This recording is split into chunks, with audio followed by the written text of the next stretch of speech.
Platt, platt, papperlapapp. Ja, liebe Lüd, hüt ist wieder platter Freitag und ich hab was ganz Besonderes gefunden.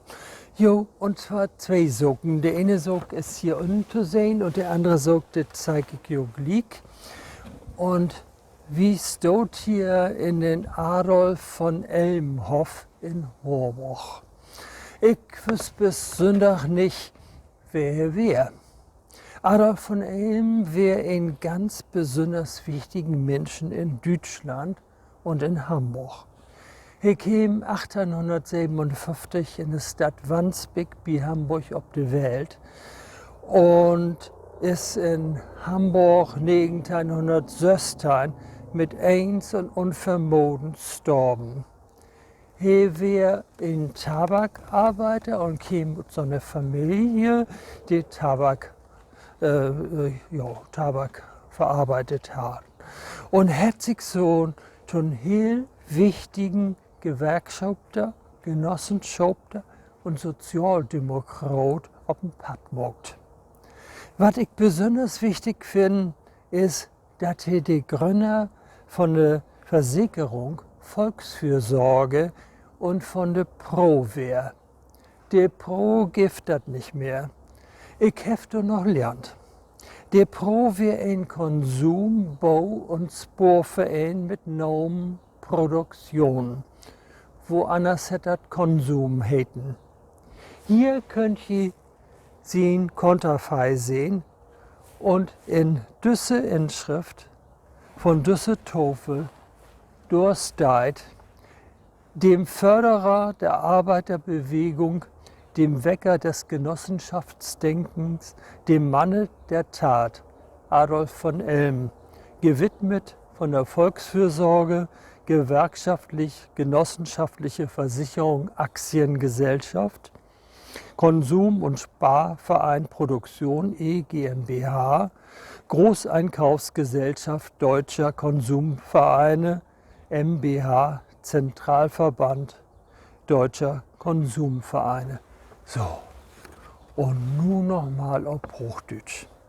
Heute ist wieder platter Freitag und ich habe was ganz Besonderes während unserer Corona-Spaziergänge gefunden. Sogar zwei Sachen. Doch zuerst diesen Adolf von Elmhof in Harburg. Bis vor kurzem wusste ich nicht, wer Adolf von Elm war. Er war ein ganz wichtiger Mann in Hamburg und in Deutschland.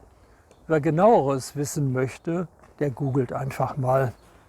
Er kam 1857 in Wandsbek auf die Welt und starb plötzlich und unerwartet 1916. Von Elm war ursprünglich Tabakarbeiter und arbeitete sich zum Gewerkschafter und Genossenschafter hoch. Ebenso war er Sozialdemokrat.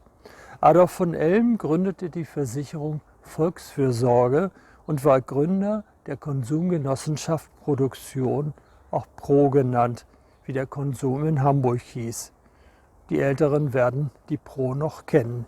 Hier ist sein Profil und die Gedenktafel für ihn, die ich eben auf Plattdeutsch, auf Hochdeutsch auch vorgelesen habe. Beides, wie auch die Bronzeplastik Mutter und Kind vom Harburger Bildhauer Ernst Küster im Zeitraum von 1929-30 angefertigt. Küster, der Bildhauer, lebte von 1907 bis 1989. Es gibt noch zwei weitere Plastiken von ihm in Harburg. Mehr war nicht herauszubekommen. Der Gedenktafel und die Bronzeplastik ist zwischen 1929 und dörtig von den Harburger Bildhauer Ernst Küster gemacht worden. Er hat von 1907 bis 1989 gelebt. Das gibt noch zwei andere Plastiken von in Harburg, aber mehr konnte ich über den Künstler und Küster nicht finden. So, liebe Leute, nun kicken wir uns das nochmal in Ruhe an und ich wünsche ein schönes Wochenende und mag das gut. Tschüss.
Empfehlen kann ich auch noch den Podcast der Hamburger Morgenpost, #31, der Tag, an dem Adolf von Elm starb.